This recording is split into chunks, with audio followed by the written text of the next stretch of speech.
اب آج کا میرا موضوع ہے شہادت علی رضی اللہ تعالیٰ عنہ۔ اصل میں حضرت علی رضی اللہ تعالیٰ عنہ کی شہادت بھی اسی الفتنۃ الکبریٰ کا تسلسل ہے۔ وہ جو عبداللہ ابن سبا کا پیدا کردہ عظیم ترین فتنہ تھا، اسی کا ایک نتیجہ حضرت علی کی شہادت بھی ہے، لیکن وہ بات ذرا تفصیل سے سمجھنی ہوگی۔ اور اس کے لیے میں ممنون احسان ہوں، حال ہی میں ایک کتاب چھپی ہے، ڈاکٹر سید رضوان علی ندوی، وہ محقق ہیں تاریخ کے، انہوں نے بڑی تاریخی تحقیق کے بعد جو باتیں بیان کی ہیں وہ میں آپ کے سامنے رکھ رہا ہوں۔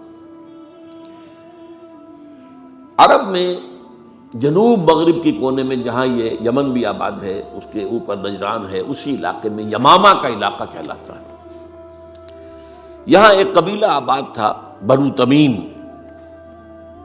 یہ جو لوگ تھے بڑے کرخت مزاج، جنگجو، اکھڑ، ضدی، اور جس بات کو ایک دفعہ مان لے اس پر اڑ جانے والے اور مر مٹنے والے۔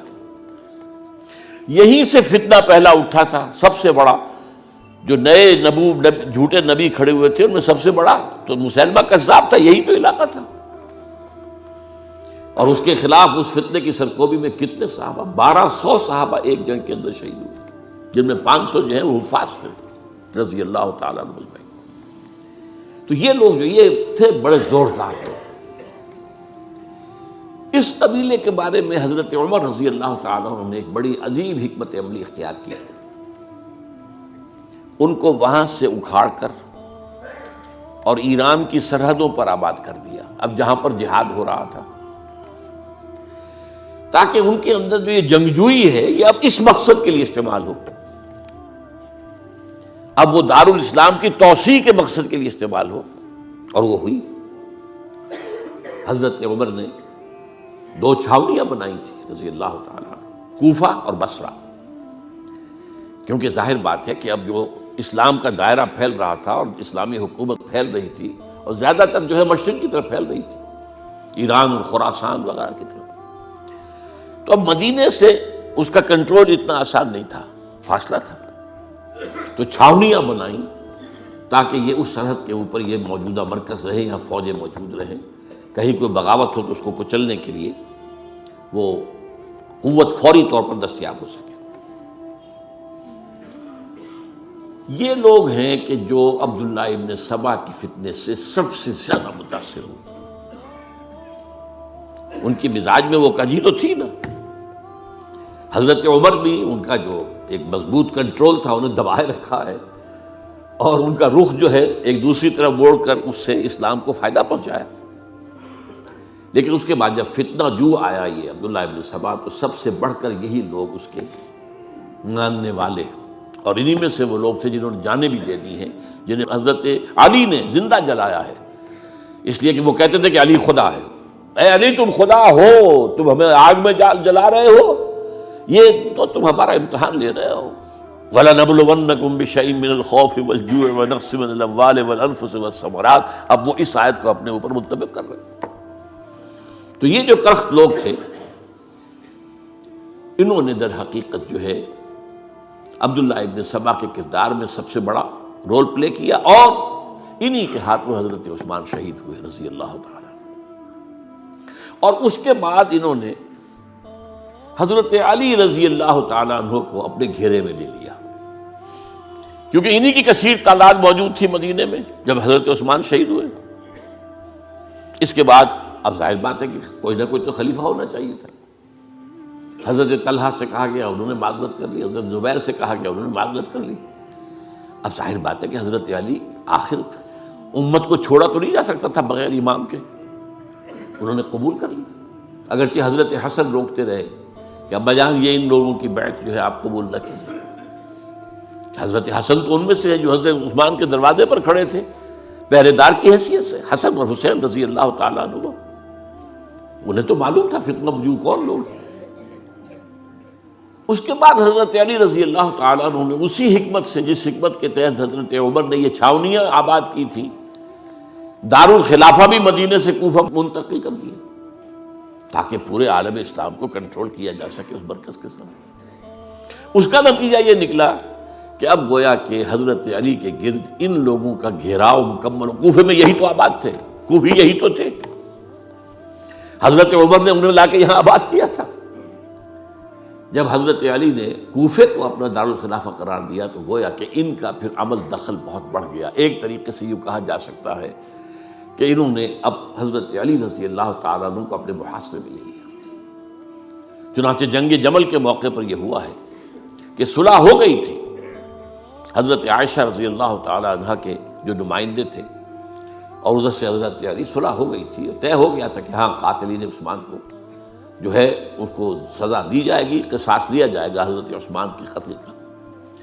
لیکن ان لوگوں نے 10,000 آدمی کھڑے ہو گئے کوفے کے اندر، ہم سب قاتل ہیں عثمان کے، لو قصاص ہم سے اگر لے سکتے ہو، جس کے نتیجے میں اور انہوں نے جنگ شروع کر دی۔ اور جب جنگ شروع ہو جائے تو پھر اس کے بعد تو کوئی نہیں دیکھ سکتا کیوں شروع ہوئی، کیسے شروع ہوئی، کس نے شروع کی۔ اب تو یا مارو یا مرو، دو ہی باتیں ہوتی۔ 10,000 مسلمان ایک رات میں شہید ہوئے جنگ جمل میں۔ اب اس کے بعد حضرت علی رضی اللہ تعالیٰ عنہ کی خلافت جو ہے حضرت امیر معاویہ نے ماننے سے انکار کر دیا۔ جب تک قاتلین عثمان کو سزا نہیں دیتے ہم بیعت نہیں کریں گے۔ یہ نہیں کہ دعویٰ کیا ہو کہ میں خلافت کا حقدار ہوں، یہ نہیں، لیکن یہ کہ آپ کو ان کو سزا دینی چاہیے۔ اب یہ تھا وہ مخمصہ جس میں حضرت علی رضی اللہ تعالیٰ عنہ وہ فرماتے تھے تم میرا ساتھ دو تو میں ان قاتلین عثمان سے سزا جو ہے ان کو سزا دے سکتا۔ ادھر انہیں پتا تھا کہ میں سرنڈر کرتا ہوں تو مجھے علی تک تو پہنچنے کوئی نہیں دے گا، راستے میں ختم کر دیں گے رضی اللہ تعالیٰ عنہ۔ تو یہ پیچ تھا ایک جو ایسا پڑا ہے۔ اب اس میں جب حضرت معاویہ اور حضرت علی کے مابین فیصلہ کن جنگ ہوئی، جنگ صفین جسے کہتے ہیں، جس میں 70,000 مسلمان ایک دوسرے کی تلواروں، تیروں، نیزوں سے قتل ہوئے۔ اس موقع پر حضرت معاویہ کی طرف سے ایک آفر آئی، قرآن مجید کو نیزے پر اٹھا کر لوگوں نے کہا کہ یہ خون ریزی بند کر دو، ہم قرآن کا فیصلہ ماننے کو تیار ہیں۔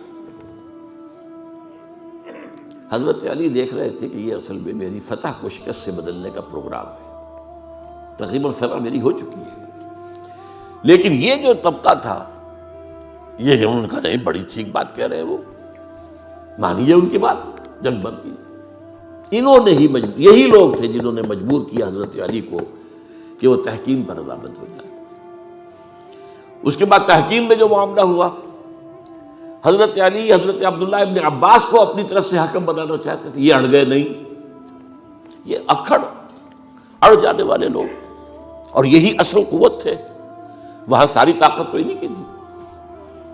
تو انہوں نے ابو موسیٰ اشعری کو اپنی طرف سے مقررہ، وہ بہت نرم خو آدمی تھے، انہیں بناؤ۔ بہرحال جو بھی بات طے ہوئی، اب تاریخ کی روایتوں میں اختلاف ہو سکتا ہے، کہا یہ جاتا ہے کہ طے تو یہ ہوا تھا حکمین کے مابین، ادھر سے ابو موسیٰ اشعری، ادھر سے عمرو بن العاص رضی اللہ تعالی عنہما، کہ آپ اپنے جو کلائنٹ ہیں حضرت علی آپ انہیں معزول کر دیجئے، میں معاویہ کو معزول کر دیتا ہوں، پھر جو ہے مسلمان فیصلہ کر لیں کسی اور کی عمارت۔ انہوں نے کھڑے ہو کے کہہ دیا میں علی کو معزول کرتا ہوں، اور عمرو بن العاص نے کہا کہ میں معاویہ کو قائم کرتا ہوں۔ اب یہ ہے روایت، واللہ عالم اس میں کتنا سچ ہے کتنا جھوٹ ہے، میں کوئی مورخ نہیں ہوں، میں کوئی تاریخ کا محقق نہیں ہوں۔ اس کے بعد جو ہے اب یہ لوگ انہوں نے کہا کہ مانیے تحکیم کو، اور جب انہوں نے حضرت علی نے اس تحکیم کے فیصلے کو ماننے سے انکار کیا تو باغی ہو گئے، حضرت علی کو کافر قرار دیا، اور جا کر ایک جگہ پر حرورہ ایک جگہ تھی وہاں پر جا کے جمع ہو گئے، جتھا بندی کی، بہت بڑی طاقت پر وہاں کری۔ انہوں نے طے کیا کہ علی بھی کافر ہو گیا، معاویہ بھی کافر ہو گیا، عمرو بن العاص بھی کافر ہو گئے، سب کافر ہیں۔ حضرت علی کی طرف سے ایک گئے سفیر ان سے بات کرنے کے لیے، تو انہوں نے کہا تم ہی نے تو کہا تھا کہ تحکیم کو تسلیم کرو، کہ ہاں ہم نے گناہ کیا تھا، کفر کیا تھا، ہم توبہ کی ہم نے۔ اگر علی بھی مان لے کہ میں نے مان کر کفر کیا تھا، اب میں توبہ کرتا ہوں، تو ہم ان کی بات مان لیں گے۔ اب حضرت علی اس طرح کا جھوٹ کیسے بولتے؟ انہوں نے تو کوئی کفر نہیں کیا تھا۔ بہرحال انہوں نے پھر بھی نرمی برتی کہ دیکھو اگر تم کوئی خونریزی نہیں کرو گے، فساد نہیں مچاؤ گے، تو میں تمہیں کچھ نہیں کہوں گا۔ لیکن وہ اپنی ان شرارتوں سے بعد نہیں آئے۔ تو پھر تیسری جو بڑی جنگ ہوئی ہے ان جنگوں میں، جنگ نہروان کہلاتی ہے، حضرت علی کی جنگ خوارج کے ساتھ، جس میں 4000 خارجی جو ہیں وہ ختم ہوئے۔ اور یہ بات اب آپ نوٹ کر لیجئے کہ یہ لوگ جیسا کہ اکھڑ بھی تھے لیکن اپنی بات پر ڈٹ جانے والے تھے، لیکن ساتھ ہی دیندار بھی تھے، نمازی اور روزہ دار بھی تھے۔ یہ اس طرح کے لوگ نہیں تھے کہ جو فاسق اور فاجر ہو، بس یہ مزاج کا ایک ہے، جو بات دل میں بیٹھ گئی اڑ گئے۔ تو یہ اصل میں انہوں نے پھر فیصلہ کیا کہ اور تو ہمارے بس میں اب کچھ نہیں ہے، ان تینوں کو قتل کر دیا جائے، علی کو بھی اور معاویہ کو بھی اور عمرو بن العاص کو بھی۔ تو ایک جگہ ان کی سازش ہوئی، 3 آدمی معین ہو گئے، ایک ہی وقت کا طے فیصلہ ہو گیا، فلاں تاریخ کو فجر کے وقت تم جاؤ، وہ تم کوفے کی جامع مسجد میں، جب علی نماز جماعت کرا رہے ہو خنجر مارو انہیں۔ اور یہ اس کا نام ابن ملجم تھا، خارجی، یہ وہی لوگ بنو تمیم کے لوگ۔ دوسرا جو تھا وہ دمشق میں حضرت معاویہ کو قتل کرنے، شہید کرنے کے لیے پہنچ گیا۔ تیسرا مصر پہنچ گیا حضرت عمرو بن العاص کو۔ اب یہ بات اللہ کی طرف سے ہے، یہ تو اس کی مشیت ہے، اس کا فیصلہ ہے۔ حضرت علی پر وار کارگر ہوا، اب شہید ہو گئے۔ حضرت معاویہ پر وہ وار ذرا اوچھا پڑا، زخمی تو ہوئے لیکن آپ کی جان بچ گئی۔ عمرو بن العاص اس روز مسجد میں کسی معذوری کی وجہ سے، عذر کی وجہ سے فجر میں آئی نہیں سکی، لہذا حضرت علی کی شہادت ہو گئی۔ اب یہ ہے اصل پس منظر، کن لوگوں نے کیا شہید، اصل میں وہ سمجھ لینے کی بات ہے۔ یہ خوارج نے شہید کیا، لیکن خوارج کا فتنہ سبائی فتنے ہی کا آف شوٹ ہے، اسی کے ذیل میں ہے، اسی کی ایک شاخ ہے، اسی کا ایک نتیجہ ہے۔ یہ خوارج جو ہے بعد میں بھی ان کی مسلسل جو ہے وہ جنگیں رہی ہیں۔ بہرحال اس صورتحال کو یہ سمجھ لیجئے کہ یہ خلفائے ثلاثہ رضی اللہ تعالی عنہ، حضرت عمر شہید، عثمان شہید، علی شہید۔ عجیب بات ہے کہ تینوں کا نام عین سے شروع ہوتا ہے، عمر عین سے، عثمان عین سے، علی عین سے، تینوں شہید ہوئے ہیں۔ لیکن یہ کہ یہ ہے تاریخی پس منظر۔